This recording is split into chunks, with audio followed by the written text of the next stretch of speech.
Bismillahirrahmanirrahim. Assalamualaikum warahmatullahi wabarakatuh. Pemirsa channel Al Hasan, alhamdulillah saat ini kita kedatangan tamu Cang Arif. Beliau asli dari Pondok Gede ya, Cang? Jati Bening. Jati Bening, tapi Jati Bening bukan yang komplek ya, Cang ya? Bukan. Yang mana? Mojok-mojok dikit. Agak mojok dikit. Alhamdulillah beliau di sini telah menyempatkan waktunya untuk mau bincang-bincang santai dengan kita di sini. Gimana Cang kabarnya, Cang? Alhamdulillah ya. Alhamdulillah Ustaz, baik ya. Terima kasih juga ini ada kesempatan kita ini datang ke sini gitu. Ya, sebenarnya sih ada beberapa keluhan juga sih. Makanya dalam kesempatan ini ya Ani mau tanya-tanya nih Ustaz. Apa keluhannya, Cang? Ya sebenarnya sih ini ya masalah fenomena sekarang ini Ustaz, yang kebanyakan orang nih baik kaum yang udah tua atau milenial sekarang nih kebanyakan tuh sama urusan dunia tuh ngejar-ngejar banget gitu, ngojok-ngojok lah kalau bahasa kita mah ya, terlalu dikejar-kejar. Tapi setelah untuk urusan agama itu kayaknya agak-agak kurang, bahkan pun kita ngeliat pun kalau lagi mau sholat wudunya aja tuh berantakan kalau kata-kata kita mah, kita kan pernah ngaji gitu Tat ya. Nah itu bener gimana tuh Tat? Ini minum dulu deh, Cang. Silakan, Cang. Iya, udah disediain tuh. Kopi apa nih? Bismillah. Kopi gayo ini kalau nggak salah. Alhamdulillah. Antes. Ya. Gimana Tat? Mengenai fenomena itu, Cang ya, ini nggak cuma terjadi di tempat antum ini, di banyak tempat juga terjadi gitu. Sampai di tempat kita pun juga kayak begitu. Banyak orang yang memprioritaskan pengetahuan dunia. Sampai dikejar-kejar tuh, udah sekolah SD 6 tahun, SMP, SMA, bagus memang. Kuliah S1, S2, S3, belum lagi masa sekolah dia juga ikut bimbel ini, bimbel itu. Ya, persiapan masuk CPNS, apalagi segala macam. Mereka lihai lah dalam urusan dunia, tapi untuk urusan akhirat kebanyakan lalai. Lihai dunia, lalai akhirat. Ini Allah sebutkan di Al-Qur'an. Allah Ta'ala berfirman, ya'lamuna dhahiran minal hayati dunya wa hum 'anil akhirati hum ghafilun. Mereka begitu mengetahui perkara dunia ini, tapi untuk urusan akhirat mereka lalai. Yang kayak begini ini bahaya. Karena kata Nabi SAW, innallaha yubghidu kulla 'alimin bidunya wa jahilin bil akhirah. Allah membenci setiap orang yang berilmu tentang urusan dunia, tapi dia bodoh, nggak ngerti urusan akhirat.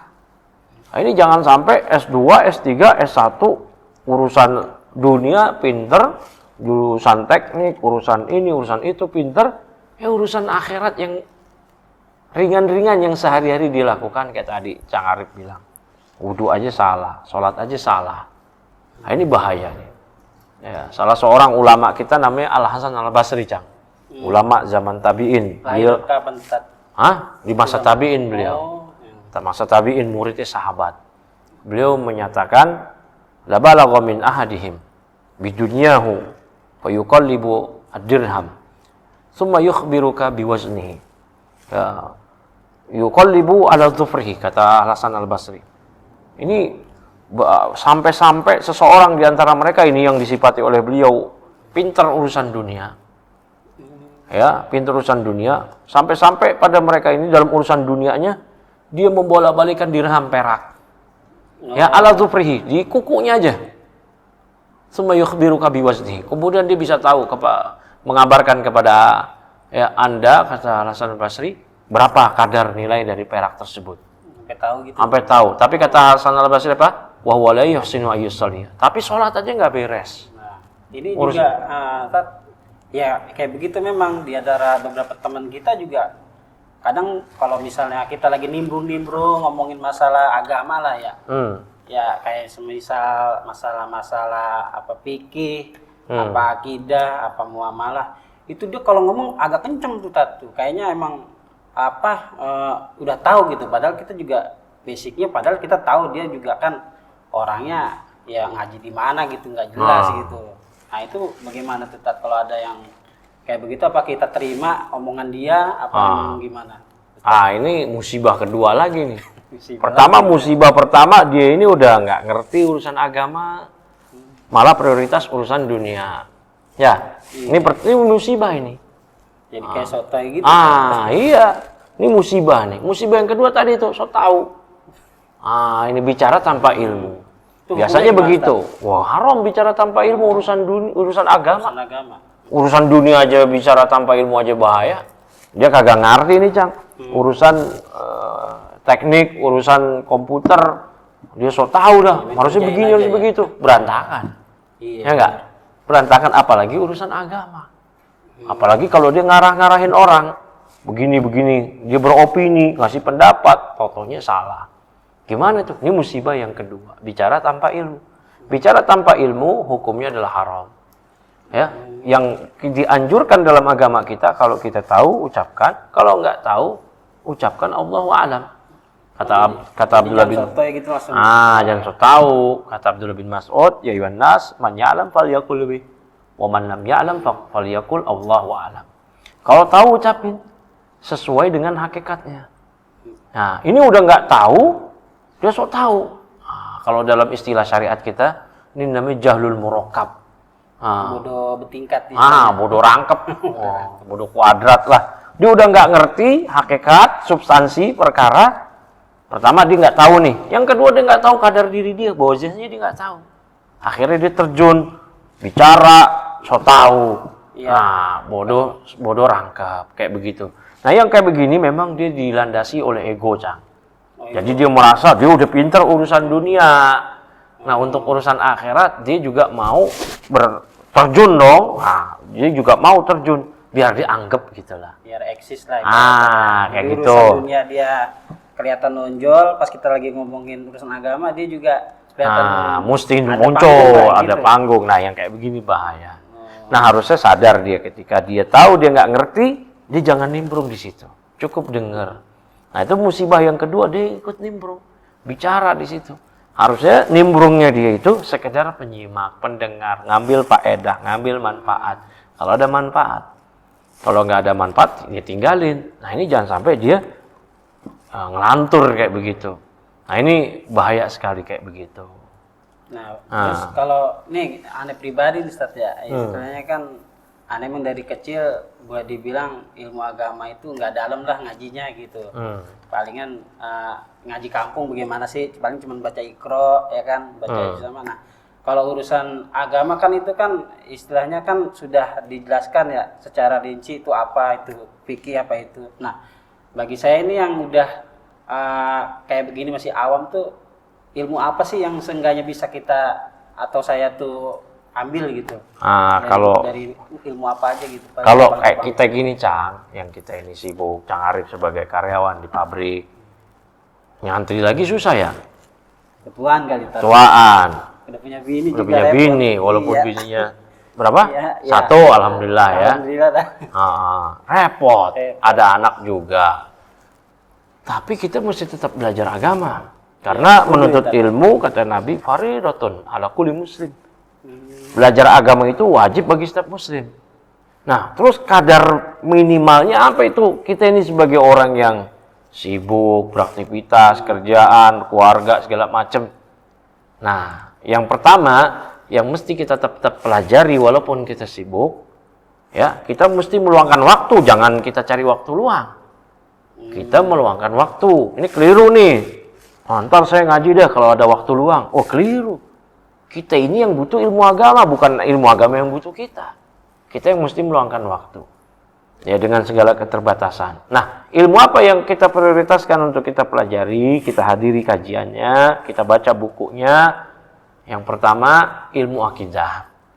Terkait hubungan kita dengan Allah. Di kuburan kita ditanya nanti yang pertama kali, man rabbuka? Siapa Rabbmu? Nah, kita akan mempertanggungjawabkan hakikat kalimat la ilaha illallah yang kita ucapkan. Apakah kita amalkan atau enggak? Kita pelajari kandungannya atau enggak? Kan begitu. Yang pertama ilmu akidah. Ilmu hubungan kita dengan Allah. Apakah kita sudah beriman kepada rububiyah, uluhiyah, semua sifat? Apalagi tuh? Nah, nantilah di pelajaran akidah lah itu. Yang pertama, ilmu akidah. Ya, yang kedua, ilmu fikih ibadah sehari-hari. Misal sholat, wudu, tayamum, gitu. mandi junub. Itu mata. Itu kan. Ini jangan sampai kita nggak tahu. Berarti ini fikih ibadah sehari-hari ini sama fikih ibadah di waktu-waktu tertentu nanti. Waktunya sholat Id, kita mesti pelajari fikih sholat id. Waktunya haji, kalau mau haji kita mesti pelajari haji. Waktunya umroh, kita mesti pelajari fikih umroh. Nah, yang ilmu fikih ibadah sehari-hari ini yang kita kerjakan, ini yang mesti kita pelajari juga. Nah, yang ketiga, ilmu apa nih? Ilmu agama yang berkaitan dengan aktivitas kita sehari-hari. Kayak model misalkan pedagang, dia mesti tahu fikih jual beli. Fikih muamalah itu. Fikih muamalah, kalau dia pegawai, dia mesti tahu adab-adab pegawai. Ya, jangan sampai dia asal-asalan. Berdagang nggak ngerti, jatuh-jatuh ke riba. Dia nggak tahu. Iya. Nah, dia nggak ngerti adab pegawai, ya akhirnya dia jadi orang yang khianat. Nggak ngerti. Nah, ini batas itu minimal. Adapun ngerti nahwu shorof, usul fikih, mustolah, ilmu alat, itu bukan fardu ain. Ya, walaupun sebagian ulama semisal Imam Syafi'i menyatakan belajar bahasa Arab itu fardu ain, tapi ini enggak ijma. Artinya ada ulama yang bilang itu bukan fardu ain tapi fardu kifayah. Nah, terlebih-lebih ilmu yang lain kayak misalkan mustalah hadis, qawaid fikih, usul fikih, ya, balaghah dan semisalnya itu fardu kifayah. Kalau memang kita nggak mampu karena kesulitan, keterbatasan dan seterusnya, ya sudah kita cukupkan dengan yang 3 ini. Nah, yang 3 ini nih minimal kita maksimalin.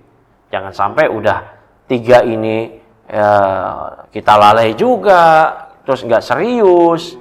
Nah, ini musibah lagi buat kita kalau begitu. Nah, ini menunjukkan keseriusan kita untuk mempelajari ilmu agama. Adanya perhatian kita.